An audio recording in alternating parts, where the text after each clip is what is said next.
¿Qué tal? ¿Cómo les va? Ya estamos en el mes de julio. Les agradecemos por acompañarnos todos los lunes con Salud 10 Televisión. Marcela, ¿cómo estás? Bien, ¿Cómo te contentos de trata el estar invierno? nuevamente, bien, pasándolo, dicen que hay que hacerlo, ¿no? Pero bueno, Exactamente. pero el mes de julio se acercan las vacaciones, así que toma Eso otro, da un otro poco, cariz otro al ritmo. mes de Y además julio. vinieron los aguinaldos También, también. Bueno, hoy exactamente. tenemos un programa ya haciendo un poco hincapié en lo que va a venir dentro de unos 10-15 días, que es la semana del control de próstata y específicamente del cáncer de próstata. Así que hemos realizado unas notas sobre este tema y no lo vamos a terminar acá porque creemos que la salud del hombre, desde que lamentablemente dejamos el pediatra, nos cuesta ir al médico hasta 50-55 años y estamos un poco no obligando, pero sí a que se tome conciencia un poco de los controles prostáticos que se deben realizar. La gente del ALCE junto con la gente de Zona Sanitaria nos han invitado a que hagamos la campaña esta de la próstata, así que con muchísimo gusto ahora a mediados de julio se va a realizar y ya expondremos dónde se va a tomar los turnos y en qué lugares se va a realizar el control prostático. Exacto, generalmente creo que el tema de las mujeres estamos mucho más expuestos y Totalmente. estamos más concientizadas de los controles, como hicimos con la semana anterior de todos los, hablábamos del cáncer genitourinario, genitomamario, los hombres por ahí son más, quizás porque Sí, le tengan más miedo o porque sea mucho, sí, creo que los el hombres hombre es somos más más miedosos que miedoso. las mujeres, sin lugar a dudas. Bueno, para esto hemos invitado y tuvimos la presencia de un médico urólogo de España, específicamente en la zona de Santander, al norte de España, y que es un jefe de un servicio de urología y que casualmente que nos visitó y nos explicó un poco, bueno, cómo se debe controlar un poco esta enfermedad o esta glándula que tenemos nosotros, aunque a veces no está enferma, pero cómo la debemos controlar. El doctor Pello Arrozagaray. Bien, también estuvimos con un bioquímico porque parte de la detección de este cáncer de próstata se hace a través de un análisis que se llama PSA y estuvimos con Javier Jiménez que nos da las pautas de en qué De cómo es, consiste exactamente. y cuáles son los datos que nos Sí. pueden dar a través de este Y análisis. bueno, hemos invitado a un colega, el doctor Pablo Lago Marcino, que también es urólogo, por un poco para que nos explique cómo debemos tratar a un paciente que tiene un carcinoma de próstata y cuáles son todas las innovaciones que existen, digamos, para llevar a cabo la mejor fortuna para esta patología. Bien, y en mi Y micro Marcela, hablamos del calcio, esto de la presentación de varias tendencias del consumo sí o no del calcio, pero bueno, parte de lo que significa la dietoterapia en las patologías hay que de... empezar a tomar calcio desde temprana edad, ¿verdad? El hueso necesitamos formarlo, entonces tenemos una gran estructura ósea en A nuestro veces cuerpo. escucho que las mujeres están en menopausia y ahí que se ponen a tomar calcio. Empiezan a tomar y ya no está, la fijación ya está. Exactamente, sí, sí. Pero bueno, las dos tendencias desde el no consumo de calcio, no a la leche, la gran tendencia que hay a nivel mundial y bueno, las dos opciones, queriendo consumir calcio animal o calcio vegetal. Bueno, vemos al programa y nos vemos al final para sacar las conclusiones de lo que ustedes han podido ver.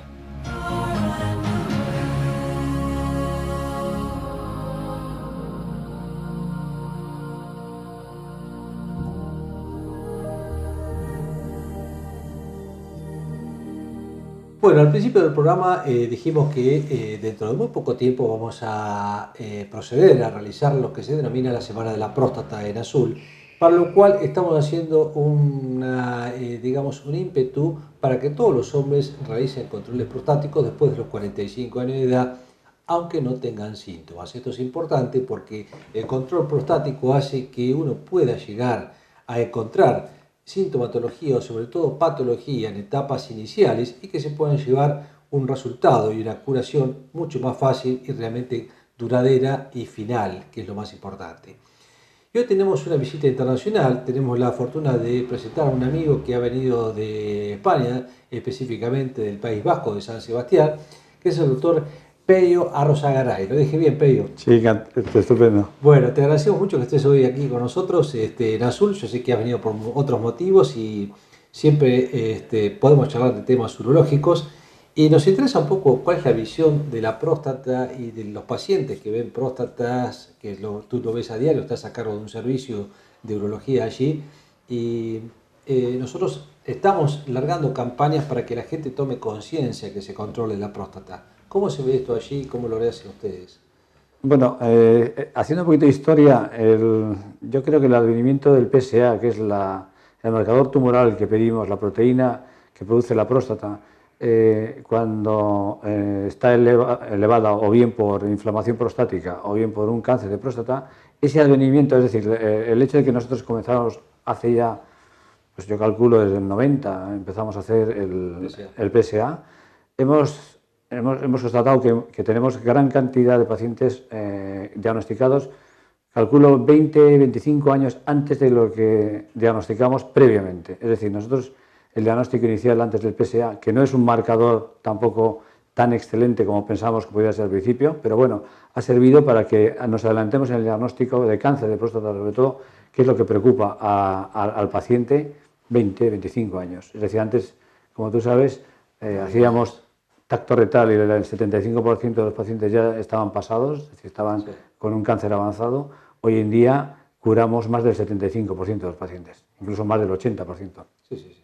Entonces allí se hace sistemáticamente, pues no screening, pero sí que la gente tiene una cierta concienciación de que a partir de los 50 años el médico de cabecera de allí, que es el médico de familia, ya les instruye para que ellos mismos, el médico de cabecera, haga el examen de PSA previo y ante la menor duda, aumento progresivo del PSA que ha constatado mi cabecera, nos lo mandan directamente a la consulta para proseguir estudios.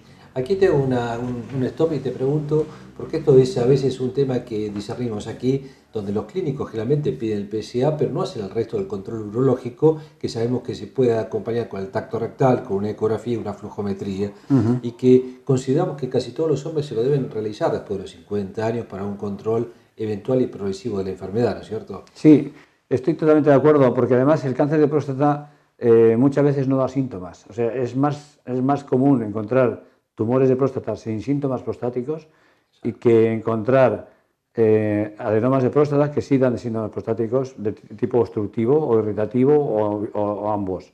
Entonces, por esa razón, muchas veces el cáncer de próstata es totalmente anodino, desde el punto de vista asintomático, y es precisamente ahí donde está el peligro. Por tanto, yo creo que efectivamente hay que hacerse todos los estudios, también diagnosticar si hay un síndrome obstructivo asociado o no, un síndrome irritativo por si ha habido problemas infecciosos o no, es decir, un estudio completo urológico a partir de nosotros allí hacemos a partir de los 50 años, porque el cáncer por debajo de 50 años es muy raro, pero también tenemos enfermos diagnosticados y operados con 42 años y con 41, recuerdo yo. Raro, pero bueno, en la medicina nada es excepcional. Exactamente. ¿Sí? Y nunca 2 más 2 es 4. ¿Ustedes hacen campaña de concientización así a nivel poblacional con el tema en España en general? Sí, la Asociación Española de Urología yo creo que no sé todos los años, pero sí, de hecho, yo creo que es cada año, cada 2 años sacan folletos, dijéramos, instructivos para todo el mundo en general y luego campañas en televisión, como tú estás haciendo ahora la campaña, a nivel de las televisiones autonómicas, televisiones locales, televisiones nacionales y programas para concienciar a la gente, es decir, programas educacionales preventivos con el único fin de que la gente se conciencie de que el cáncer de próstata, que es en definitiva lo que nosotros queremos diagnosticar, se puede curar y se cura fácil dijéramos, con muy pocas consecuencias para el paciente y sí con la alegría de saber y la ausencia de incertidumbre que está curado. Y hoy en día un cáncer se puede curar siempre y cuando el individuo se conciencie. Tú sabes que hay un mito a nivel general del hombre, fundamentalmente, donde la próstata está muy ligada al tema sexual. Sí. Y mucha gente tiene miedo de hacer la consulta del punto de vista prostático porque piensan que si tienen un problema prostático, su vida sexual se va a acabar. Y esto creo que es un mito, sin lugar a duda, porque no tendría nada que ver, excepto en algunos casos muy específicos de alguna cirugía, pero si no, no tiene por qué afectar la parte sexual. Exacto. O sea, cuando tratamos primero médicamente a un enfermo prostático, o bien cuando operamos al enfermo en caso de que el tratamiento médico no ha sido efectivo, no afecta para nada a la función sexual. Lo que pasa es que algunos enfermos también se escudan en que ya existe a partir de una edad, que siempre va a haber una disfunción sexual o disfunción eréctil porque la edad no perdona, a partir, dijéramos, de 50, 55, 60 años, se escudan muchas veces en que tienen esa disfunción eréctil, no quieren aceptar esa disfunción eréctil porque la tienen ya, y entonces intentan achacar, si se les va a hacer una cirugía, que eso les va a producir la disfunción eréctil. Entonces, en ese contexto, la gente se retrae, pero tanto tratamientos médicos como tratamientos quirúrgicos dejan 100% potente al individuo. Simplemente lo que haces es darle confort porque van a orinar perfectamente a partir de que le has hecho el tratamiento médico o quirúrgico.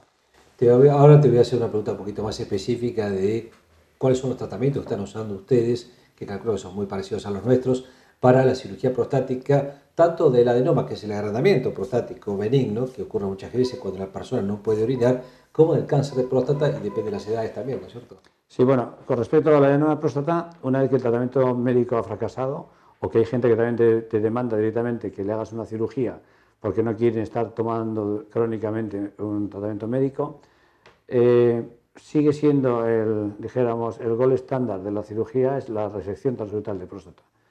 Que es eso sí, hemos cambiado de hacer tratamiento con resección monopolar a hacer bipolar. Prácticamente todo el mundo usa bipolar, eso es un avance importante de cara al control de la hemostasia, el control del sangrado, y queda mucho mejor. La estancia media disminuye notablemente porque los problemas postquirúrgicos disminuyen y prácticamente no existen. Y en principio ese gol estándar sería asociado en determinados casos entre próstatas pequeñas sobre todo, con el tratamiento con el láser verde, ¿no? Láser verde, que bueno, también queda bien, es menos rápido que la resección transuretral, pero bueno, y hay gente, sobre todo en consultas privadas y demás, que utilizan la combinación. En principio hacen la resección bipolar y el 10% final lo hacen con láser verde para igualar todo y sobre todo mejorar la coagulación y la hemostasia. Y lo bueno que tiene el bipolar es que el tamaño de la próstata y la edad del paciente no influye en realidad, ¿no? No, exactamente, no influye. Con respecto al cáncer de próstata, lo que estamos haciendo es la cirugía laparoscópica. En algunos centros, en Euskadi tenemos 6 centros con 6 Da Vinci. Somos la población con más Da Vinci proporcionalmente que hay en el mundo. Da Vinci, para que ustedes lo entiendan, es un robot, es una cirugía que se hace en forma robótica y que, bueno, ellos tienen la fortuna que en una sola región tienen 5 o 6 aparatos. 6 Da Vinci tenemos. Creo que en el país nosotros no sé si llegamos a 6 Da Vinci, ¿no? Sí, bueno, de todos modos, no ha mejorado, el Da Vinci no ha mejorado los resultados con respecto a una buena cirugía laparoscópica. La ventaja de la cirugía laparoscópica con respecto a Da Vinci es que es mucho más barata. Hay que darse cuenta que el robot vale 2 millones de euros, o sea, 2.300.000 o 400.000 dólares, y luego el mantenimiento del robot vale 250.000 euros por año. Aparte, cada fungible que se utiliza, de pinzas, etcétera, que se utilizan en cada cirugía. Es decir, es infinitamente más caro, pero bueno, allí se compró, se hacen. Y bueno, en algunos casos es un juguete muy bonito para nosotros. Sí, la forma de operar. La forma de operar es tridimensional, es totalmente intuitiva, es decir, pero en definitiva siempre los resultados van a depender del recurso humano, sí, del artesano. O sea, el individuo que no haya hecho previamente la laparoscopia y quiera meterse en el Da Vinci, pues va a tener problemas. Exactamente. Pero como en todo, en nuestra cirugía nosotros somos artesanos. Yo me defino como fontanero do pis, ¿no? en portugués, porque nosotros seguimos siendo artistas como sí. Aquello que decían, ¿y ustedes en qué se parece ¿cómo era? Sí, ¿en qué se parece un director de cine y un director de orquesta con un urologo, ¿no? Y que los tres seguimos siendo artistas. Bueno, la medicina es un arte. La medicina es un arte, efectivamente. Sí, sin lugar a dudas. Bueno, Pedro, te agradezco muchísimo tu tiempo. Yo a ti. Espero que estés conforme. Bueno, Argentina, tú vienes muy seguido aquí y realmente te gusta por varios motivos. Estoy casado con Argentina. Así que bueno, no va a faltar oportunidad que vayamos a Sebastián a conocer tu hospital y que nos muestre las cosas lindas que realmente están haciendo ahí. Correcto. Sobre todo en el tema de litiasis, que no es lo que abarca hoy, pero sé que estás trabajando mucho con el tema de litiasis y es lo que nos interesaría. Estás invitado cuando quieras, ya sabes que ante todo es un amigo. Muchísimas gracias. Doctor Pello Arrozagaray, que nos ha visitado de San Sebastián, de España, urólogo, jefe de un servicio de urología, y que nos explicó un poco cuáles son la importancia del control prostático que debemos tener en todas partes del mundo después de los 45 o 50 años.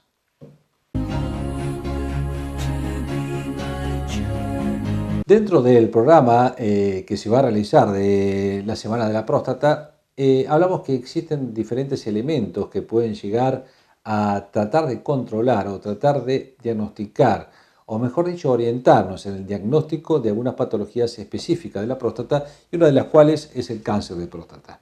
Y una de esas metodologías que se realiza se lleva a cabo en los laboratorios bioquímicos, y por eso invitamos al bioquímico Javier Jiménez, que nos va a explicar un poco de cuáles son los parámetros más importantes que tenemos para el control de la patología prostática, en este caso para el cáncer de próstata. Javier, gracias por estar otra vez con nosotros. Bueno, nos vimos en esta oportunidad con una patología del colon recto, y bueno, ahora vamos a abarcar un poco la próstata. Bueno, uno de los análisis más importantes que hacemos en el laboratorio es el dosaje de PSA. El PSA total, el PSA libre y su coeficiente, su cociente, que ayuda a discriminar en el diagnóstico diferencial de la hiperplasia prostática benigna y del cáncer de cáncer de próstata. El dosaje de PSA acá se realiza en azul, lo derivamos todos los laboratorios a lo que es un laboratorio que funciona en el Círculo de Analistas Clínicos de Azul, en la calle San Martín, donde contamos con un aparato que utiliza el método de quimioluminiscencia, y ahí se realizan todos los dosajes de PSA diariamente, de lunes a viernes. Eso es bueno, porque yo me acuerdo que hace 5, 6, 7 años atrás había que enviarlos a otras ciudades, y ahora lo bueno que tienen ustedes ya el aparato para poder hacerlo en nuestro medio, ¿no? Sí, exacto. Es un aparato que se desempeña muy bien, bueno, con sus controles de calidad interno, diarios, y un programa de evaluación externa, que bueno, eso nos asegura el correcto funcionamiento y que los resultados sean confiables. ¿El paciente tiene que tener alguna característica especial porque cuando se va a realizar el análisis de PSA solamente? ¿Tiene que ir en ayunas o tiene que tener alguna prevención previa? Sí, las medidas preanalíticas que le decimos al paciente cuando concurre al laboratorio los días antes es que tiene que tener 3 días de abstinencia sexual. De esa manera estandarizamos, y bueno, también que no haya estado con el urólogo 3 días antes haciéndose el tacto. Tacto rectal. Sí. También a veces se agrega el que no haya andado en bicicleta o a caballo, que también puede favorecer un incremento del valor, Sí, ¿verdad? sí, también eso lo recomendamos, más en esta zona. A veces en la bibliografía no está del todo, hay quienes dicen que sí, otros dicen que no, pero bueno, también lo decimos por las dudas, cosa de estandarizar todos los resultados. Incluso hay medicación que usamos nosotros los urólogos para el descenso del crecimiento de la próstata, que también pueden llegar a afectar a veces el valor del PSA, y entonces pedimos a veces que se suspendan unos 10, 15 días antes algún tipo de medicación, no de todas, que puede llegar a disminuir, ¿no? Bueno, solamente significa una extracción sanguínea, no es más que eso, ¿verdad? Sí, una extracción sanguínea, bueno, lo hacemos en ayuna también para estandarizar, y bueno... Y hoy casi todas las obras sociales también lo reconocen. Sí, eso está totalmente reconocido. Puede ser que hay una cosa que me llamó la atención, bueno, la mayoría de las obras sociales lo reconocen, pero hay una que es casi la más frecuente de Azul, y no es un tema político, pero que es IOMA, que solamente reconoce una al año. Incluso hay pacientes que no tienen nada que ver con ustedes, ¿no? Pero que hay pacientes que por ahí uno necesita hacer un control o un seguimiento de una patología durante 4 meses, cada 6 meses, a ver cómo está el PSA, y lamentablemente le reconocen una en forma anual. Y tampoco es un estudio demasiado oneroso como para no justificarse, digamos, que se lo realicen, ¿no? Porque tiene su indicación. Seguro, pero bueno, las normas de autorización que le manda IOMA a la Federación Bioquímica son muy estrictas. Totalmente ajenas. Bueno, Javier, no sé si quieres agregar algo más sobre el tema prostático en cuanto al PSA, que es uno de los métodos hoy en día, desde hace unos 15 años que se está realizando, que nos ha ayudado muchísimo al diagnóstico y prevención del cáncer de próstata, fundamentalmente. Ahora, no todo paciente que tiene un valor elevado de esto significa que va a tener un cáncer de próstata, porque hay otras patologías que también lo pueden elevar. ¿Cuáles son los valores normales que se manejan para el PSA? Bueno, hay un valor que sería normal para menores de 4 nanogramos mililitro, y también después se utilizan por rangos etarios, como para tener esos valores de referencia, dado que a medida que los hombres van creciendo, tiende también a aumentar estos valores, y bueno, las personas más grandes tienen valores más altos en sangre. Incluso el incremento del tamaño de la próstata también puede modificar el valor en algunos casos. Exacto. Javier, te agradecemos mucho tu presencia y bueno, un poco saber que en Azul podemos contar con la realización de este estudio, que es totalmente inocuo, una extracción sanguínea nada más, y nos va a dar de muchísima ayuda, pero que no es la única, no es el único método para diagnosticar patología prostática, porque a veces esto se confunde, que mucha gente dice, bueno, me hice el control prostático porque me hice el PSA, pero es solamente una pata de la mesa en realidad. No, exacto. Y siempre tiene que ir acompañado del tacto rectal. Exactamente, que aumenta la sensibilidad diagnóstica. Te agradecemos mucho, Javier, Bueno, muy amable. muy bien. Continuamos.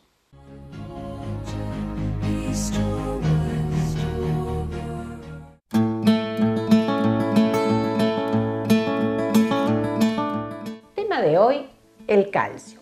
Sabemos que hay muchas tendencias de aquellos que se niegan al consumo de calcio, que no es un mineral imprescindible, el grupo de los veganos que elimina todos los alimentos de origen animal, pero bueno, el planteo es, históricamente la población ha tomado calcio, el calcio como mineral desde el punto de vista bioquímico, es un formador de huesos y de dientes, interviene en muchas funciones hormonales, necesita de algunos factores para poder ser absorbidos, también tienen que ver con la transmisión de los impulsos nerviosos, ayuda a disminuir la presión arterial, o sea, tiene una función importante. De hecho, cuando uno se pone a pensar si la constitución de nuestro esqueleto, la gran cantidad de huesos que tenemos, que están formados por calcio, uno a veces se pone a pensar es que, bueno, tan malo no debe ser si toda nuestra estructura ósea es necesario el consumo de la formación del hueso. Necesitamos el calcio para esa formación. Entonces, uno acepta todas las opiniones de los que están a favor y en contra, y uno solamente, mi función va a ser informar. Cada uno tomará la postura que realmente crea o lo considere necesario. Hay factores que favorecen la absorción del calcio, que es la vitamina D y también la cantidad de fósforo, que son otro mineral que van en relación, o sea, tiene una relación de calcio-fósforo, cuánta determinada cantidad de calcio necesito con determinada cantidad de fósforo. También hay factores que a veces inhiben la absorción de calcio y a veces es el alcohol, el café, las gaseosas. Hay estudios que hablan de los salvados, del ácido fítico, del cacao, esto de a veces a los chicos chiquitos también hay algunas divergencias, es decir, los chicos chiquitos que toman la leche chocolatada, que inhibe un poco la absorción de calcio, entonces hay que tratar de reforzar ese calcio en otros momentos, no siempre con el consumo del chocolate. Por supuesto que hay un montón de alimentos que poseen calcio. La leche y sus derivados es uno de los principales alimentos que aportan el calcio. Pero si uno realmente piensa, bueno, las leches, los yogures, los quesos cuanto más duros tienen mayor cantidad de calcio. A veces también comienza la divergencia en decir, cuanto más un queso más duro, de mayor estructura, mayor calcio, mayor grasa. Entonces entramos en esto en donde la dietoterapia tiene que decidir si tengo un problema de colesterol o de grasas elevadas, de lípidos, triglicéridos y colesterol elevado, no puedo consumir quesos duros, que son los que tienen más grasas. Entonces uno dice, bueno, ¿desde qué otro lado podemos llegar a consumir calcio para no consumir este tipo de quesos? Porque también tengo anexada otra patología. Esta es la función de la dietoterapia, lo que hacemos los nutricionistas, ver el paciente con todo sus patologías, con estos análisis que demuestran que puede o no consumir determinados grupos de alimentos. Entonces hacemos la dietoterapia, es decir, elegimos cuáles son los alimentos necesarios para tratar esta terapia. Más que nada, si la gente decide no consumir los grupos de los lácteos, leches, quesos y yogures, ¿Qué tipos de alimentos pueden consumir? Los que tienen mayor cantidad de calcio son las almendras, donde muchos de los veganos o vegetarianos realizan leches a partir de almendras. Tiene el componente económico, que no es muy barato, 100 gramos de almendras para realizar una leche que debe ser confeccionada, o sea, preparada todos los días del consumo, o sea, no es que la podemos guardar en la heladera como abrimos un envase de leche. Sí los higos secos, sí algunas legumbres. También nos encontramos con la cuestión de la fibra, entonces tenemos que ir eligiendo cuál es la patología más prevalente como para hacer esto de lo que sería la prevención. Las sardinas tienen buena cantidad, pero no estamos hablando de la latita que viene con un gran concentrado de sodio, sino de las sardinas frescas. No tenemos grandes hábitos del consumo de las sardinas frescas, más que nada en esta zona consumimos de latita. Y después, por supuesto, que hay otros consumos de alimentos en alimentos fuentes que de pronto no los podemos considerar como tal, como por ejemplo, la albahaca tiene calcio. Nadie indica una dieta rica en albahaca porque obviamente por cada 100 gramos de albahaca, que es una exorbitancia para consumir, no son alimentos fuentes aptos para esos consumos. Es lo mismo, como otras veces hemos contado, la vitamina A y el perejil. O sea, es el alimento de origen vegetal que tiene mayor cantidad de vitamina A, pero a nadie se le ocurre hacer una dieta a base de perejil, porque no podemos consumir más de 20 o 30 gramos. O sea, no hay preparaciones que acepten esta cuestión. Y con la albahaca pasa más o menos lo mismo. Entonces, uno trata de indicarle al paciente, una vez blanqueada la situación frente a los lácteos, cuál sería la prescripción de la dieta. Yo considero que es necesario el consumo de lácteos, en los chicos es necesario, en aquellos que tenemos una alimentación variada, armónica, adecuada a la patología, adecuada a la edad. Convengamos que los niños, las embarazadas y los adultos de tercera edad necesitan fortalecer el calcio. Estamos hablando de 800 a 1200 miligramos de calcio como un requerimiento mínimo. En estas etapas, en estas situaciones biológicas, en la lactancia, en el embarazo, en la tercera edad de los niños, esto es necesario cubrirlos.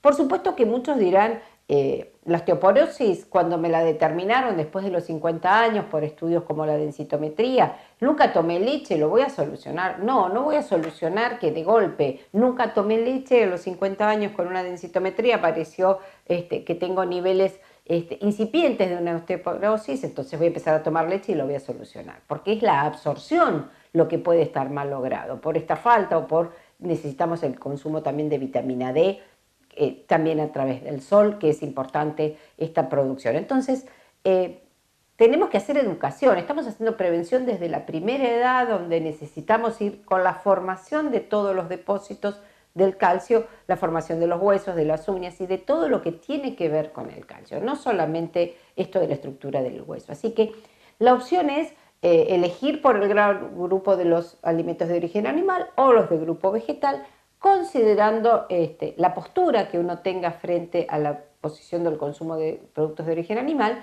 Pero bueno, el planteo está hecho, la elección depende de cada uno, les doy las dos opciones, cómo consumir calcio de origen animal o de origen vegetal, y incorporar o evitar, estos alimentos que inhiben la fijación, como decíamos, el alcohol, el café, el cacao, la fibra y las gaseosas, todo lo que tenga cafeína también en gran cantidad, como para inhibir la fijación del calcio. Queda la postura, esperamos si alguien está en otra postura y quisiera presentarla, perfectamente comuníquense con nosotros y podemos discutir o plantear aquella postura que es diferente a la que yo tengo en este momento. Pero el programa está abierto a que podamos presentar todas las tipos de dietoterapias para determinadas patologías. Así que el calcio en la vida de todos. Seguimos en Salud 10.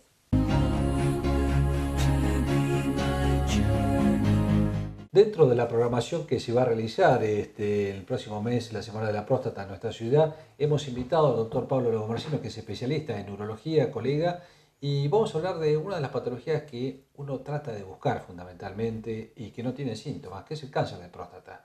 Pablo, gracias por estar hoy con nosotros. Muchas gracias, Gustavo, por la invitación. No, por favor. Y bueno, estamos los dos en el tema y una de las cosas que la gente a veces le tiene miedo a la palabra cáncer y fundamentalmente cuando el hombre es bastante reacio de por sí a hacerse los controles, pero a veces uno llega al diagnóstico de un cáncer de próstata, ¿no es cierto? Bueno, comentanos un poquito a ver qué se puede hacer en cuanto a todo esto, ¿no?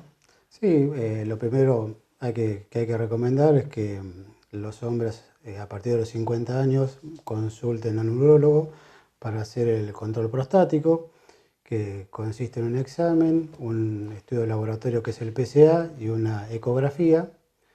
En base de los valores y del examen y ante la sospecha de que puede haber algo maligno, se realiza una punción biopsia prostática ecodirigida y a partir de ese diagnóstico, uno viendo la histopatología puede saber el pronóstico de esa enfermedad. Además, hay que hacer estudios complementarios, que es la estadificación, para saber si es un tumor regional o a distancias. Son estudios sencillos, no son invasivos. No, exactamente. O sea, lo primero que se le hace es la biopsia y ahí certificamos si tiene un tumor o cáncer de próstata. Exactamente, se hace la biopsia y ahí uno puede determinar si es la biopsia de algo benigno o algo maligno. Si es algo benigno, bueno, generalmente nosotros tomamos una conducta expectante con controles muy estrictos, y si es algo maligno se le explica al paciente qué es lo que tiene y qué estudios tienen que a continuación seguir para hacerse la estadificación.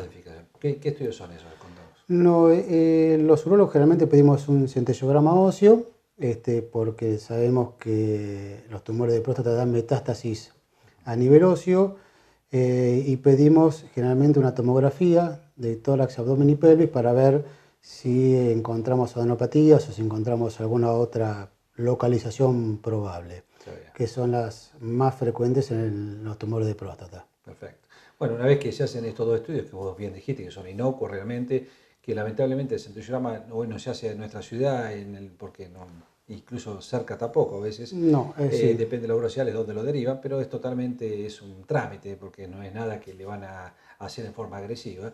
Y una vez que tenemos estos resultados, ahí va a depender la terapéutica que vamos a realizar.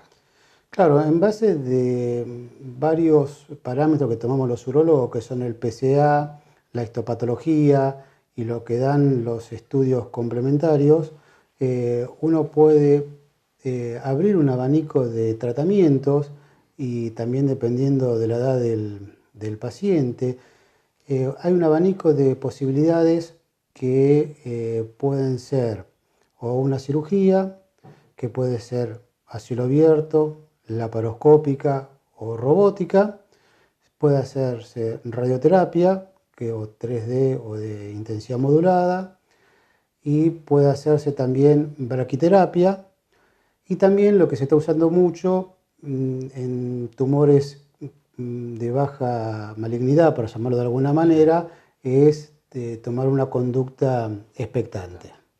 Dependiendo de la edad también. Dependiendo de la edad también. Lo que yo creo que nosotros los urólogos tenemos que transmitir, no sé si vos estás de acuerdo, Gustavo, es transmitir a todos los pacientes que le llegamos un diagnóstico como es que es un tumor bastante benévolo, para llamarlo de alguna manera, bastante poco agresivo si hacemos un diagnóstico temprano, y que tiene una sobrevida bien estadificado, bien tratado y con los controles postoperatorios o de tratamiento que se haga muy estrictos, tiene una sobrevida muy amplia. Muy amplia. Vos lo sabés muy bien, Gustavo. A veces que siempre le decimos al paciente, como un poco en broma, usted de la próstata no se va a morir, ¿no? Porque sí, realmente son patologías que son bastante crónicas y bien tratadas, ¿no? No sé si a vos te parece, pero yo me acuerdo cuando terminé mi residencia, y seguramente vos sos más joven que yo todavía, pero no existía toda esta gama de tratamientos. Incluso el PSA casi todavía recién se estaba empezando a realizar, lo que ha cambiado notablemente el diagnóstico precoz de carcinoma de próstata, y mucha gente hoy dice, Bueno, pues se están viendo mucho más cánceres que antes. En realidad se están viendo mucho más cánceres precoces que antes, porque uno lo está buscando y eso hace que ayude muchísimo al tratamiento. Antes no existía por ahí las prostatectomías laparoscópicas ni robóticas, las radioterapias de intensidad modulada, la 3D. Antes estaba lo que se llamaba la castración quirúrgica nada más. Eso ha cambiado y creo que está cambiando a futuro también el pronóstico de la enfermedad, sin ninguna duda. Sí, coincido plenamente con lo que vos decís. Yo creo que el PSA fue un antes y un después. Yo creo que no hay más cáncer de próstata actualmente, sino se detecta mayor cantidad, pero por el PSA, porque antes los abuelos se morían y no sabíamos de qué. Exactamente. Se morían y se morían porque eran mayores, porque eran viejos, por la neumonía, pero realmente a lo mejor tenían una enfermedad de base que lo inmunocomprometía o deprimía. Yo creo que el PSA fue determinante, que fue por ahí, cuando yo estaba haciendo la residencia en San Martín de la Plata, que se empezó a utilizar y se empezó a detectar tumores de prostático, con lo cual beneficia los tratamientos, beneficia la sobrevida y beneficia también al paciente la reinserción laboral, porque muchas veces uno puede diagnosticar un tumor de próstata de forma temprana, 55, 57 años, que es un paciente que se cura, independientemente del tratamiento que haga, y que se puede reinsertar laboralmente y le quedan todavía 10, 12, 15 años más de trabajo, que eso es lo que se hace en Estados Unidos y en Europa. Vos que viajás mucho, Gustavo, lo sabés eso. No, pero aparte hoy en día la edad es muy importante para hacer el diagnóstico precoz y que la gente consulte. Por eso los invitamos que en julio vamos a estar todos los urólogos de Azul participando de esta campaña del control prostático. Se van a acercar a través del ALSEC a los diferentes puntos donde vamos a hacer los controles de laboratorio del PSA y del punto de vista clínico, para que pueda la sociedad de a poco y cada vez más interiorizarse en prevención. Fundamentalmente en este caso que la próstata, una buena prevención hace que la gente tenga un pronóstico de vida mucho más amplio y una calidad de vida mucho mejor que dejarlo al azar. Y todavía te debe pasar en el consultorio que vemos gente de 70 años que nunca fue al consultorio de un urólogo para hacer una consulta, ¿no? Sí, lamentablemente yo creo que socialmente todavía es como medio tabú ir al urólogo, no está tan sociabilizado como el Papa Nicolau en la mujer. La mujer, gracias a Tita Merelo, que popularizó en un programa de televisión hace 30, 40 años que había que hacer el Papa Nicolau todos los años, eso lo hizo como más familiar, más amplio, como que está socialmente aceptado. Todavía, desgraciadamente, el hombre encuentra muchas trabas para venir a visitarlo, con lo cual no debería ser así. Y también existe que por ahí viene y te dice, no, pero yo me hago el chequeo de próstata con el clínico todos los años y me pide el PSA. Y en realidad es una pata, digamos, de la mesa, solamente que faltaría el resto del control prostático, ¿no? Eso no hace, uno puede tener un PSA bajo y puede tener un cáncer de próstata, ¿no? Sí, no, obviamente existen y yo he visto PSA realmente muy bajos con cáncer de próstata. Es como, coincido con vos, es una pata de la mesa. Exactamente. Hace falta tanto la ecografía como el examen. Eso son tres patas o tres pilares fundamentales. Y yo coincido con vos en esto de la prevención. Yo creo que en la Semana de la Próstata va a ayudar a que el paciente se acerque a nosotros, a vos, a mí, al resto, y que nos pueda consultar, hablar, porque muchas veces el paciente va con muchas dudas, y no es algo que sea ni doloroso ni invasivo. Yo creo que hay que desmitificar un poco el tema. Tal cual, es así, Gustavo. Y queremos agradecerle a la gente del ALSE y Zona Sanitaria que nos hacen partícipe de esta campaña de prevención de cáncer de próstata específicamente, así que vamos a estar en julio, ya le vamos a decir a través del programa cuáles van a ser y a través de todos los medios, cuáles van a ser los lugares y las fechas que se van a realizar este tipo de campaña. Pablo, te agradezco mucho que hayas estado con nosotros y bueno, otro día hablaremos de algún otro tema sin lugar a dudas. Muchas gracias, Gustavo, por la invitación. Bueno, me encuentro a tu disposición. Cómo no, continuamos.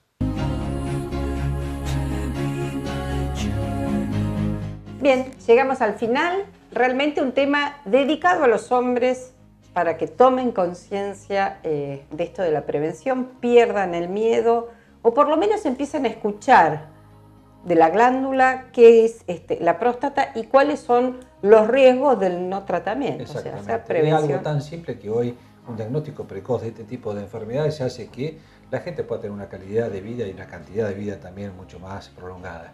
Hemos invitado para eso al doctor que vino de España, el doctor Pello Rosagaray, que nos habló un poco de todo lo que es el control prostático, y el doctor Pablo Gomarcino, que también es urólogo de acá de nuestro medio, que nos habló un poco de las innovaciones que existen en los tratamientos para los pacientes que tienen carcinoma prostático. Apuntando todo esto, el bioquímico Javier Jiménez hablando de los análisis para la detección de esto, y en mi micro el calcio. No solamente para las mujeres, que quizás le damos más importancia con la cuestión de la menopausia, la osteoporosis, sino que los hombres también tienen que tener en cuenta el consumo de calcio. Y también tenemos nuestra andropausia, que también produce una disminución del calcio. De la absorción y la fijación del calcio. Así que bueno. También tenemos que felicitar a la nueva presidenta del ALSEC. Del Grupo GAPO ALSEC, que es ahora a la señora Graciela Nogal, que en el programa anterior estuvieron participando como Grupo GAPO, pero ya ahora con la nueva comisión. Así que felicitamos a la nueva presidenta. Y bueno, en el próximo programa, ya más cerca de la Semana del Control Prostático, vamos a seguir hablando un poco sobre este tema también para darle mayor énfasis, para que no tengamos miedo y podamos concurrir a los médicos para que nos hagan el control de próstata todos los años a partir de los 45. Bien. Marcela, nos vemos en 7 días. En 7 días nos vemos. Gracias. Gracias.